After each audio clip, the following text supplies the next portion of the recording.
நம்ம இன்னைக்கு சப்பாத்திக்கெல்லாம் தொட்டுக்கிற மாதிரி பருப்பு எப்படி வைக்க போறோம்னு பார்க்குறோம். அதுக்கு வெள்ளை உளுந்து 1 கப் எடுத்து வச்சிருக்கிறேன். 5 பச்சை மிளகாய் கீறி வச்சிருக்கிறேன். ஒரு பெரிய வெங்காயம் கட் பண்ணி வச்சிருக்கிறேன். அதே மாதிரி 2 தக்காளி, ஜீரகம், கடுகு, மஞ்சத்தூள், தாளிக்க தேவையான எண்ணெய், தேவையான அளவு உப்பு, தண்ணி. இது எப்படி பண்ணுறதுன்னு பார்க்கலாம். முதல்ல இந்த பருப்பை வேக வச்சுக்கலாம்.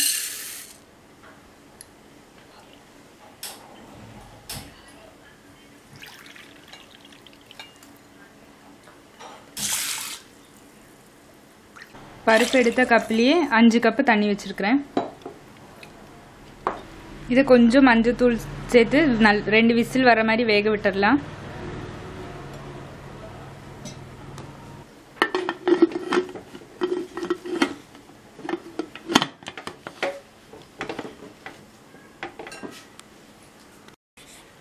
பருப்பு 2 விசில் வந்தாச்சு.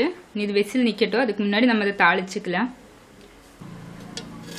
ஒரு 3 டேபிள் ஸ்பூன் அளவுக்கு எண்ணெய் விட்டுக்கிறேன்.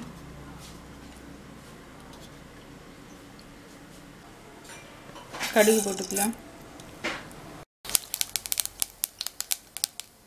கடுகு வெடிச்சாச்சு. 1/4 ஸ்பூன் அளவுக்கு ஜீரகம் சேர்த்துக்கலாம். கட் பண்ணி வச்சிருக்க பச்சை மிளகாய் சேர்த்துக்கலாம். வெங்காயம்,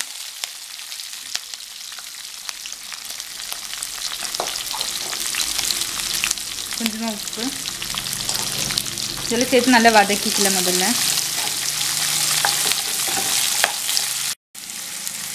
கொஞ்சமாக கருவேப்பிலை சேர்த்துக்கலாம்.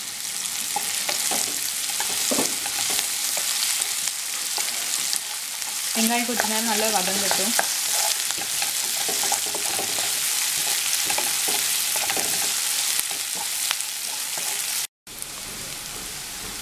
வெங்காயம் ஓரளவுக்கு வதங்கியாச்சு. நம்ம அந்த தக்காளி சேர்த்துக்கலாம்.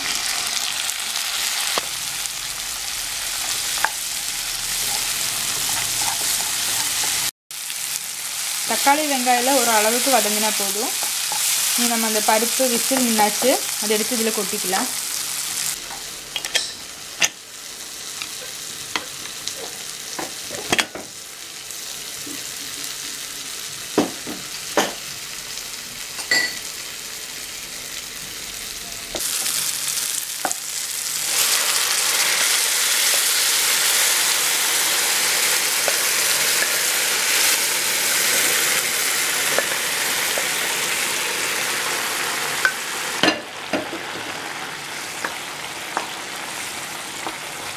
நம்ம பருப்பு வேக வைக்கும்போது உப்பு சேர்க்கல.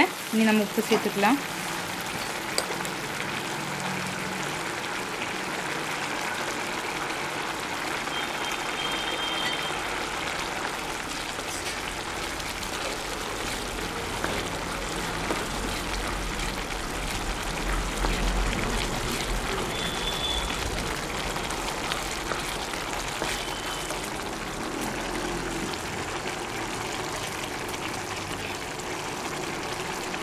நல்லா கொதி வர ஆரம்பிச்சாச்சு. நம்ம ஃப்ளேம் ஆஃப் பண்ணிடலாம். நம்ம சப்பாத்திக்கு தேவையான தால் ரெடி ஆயிடுச்சு.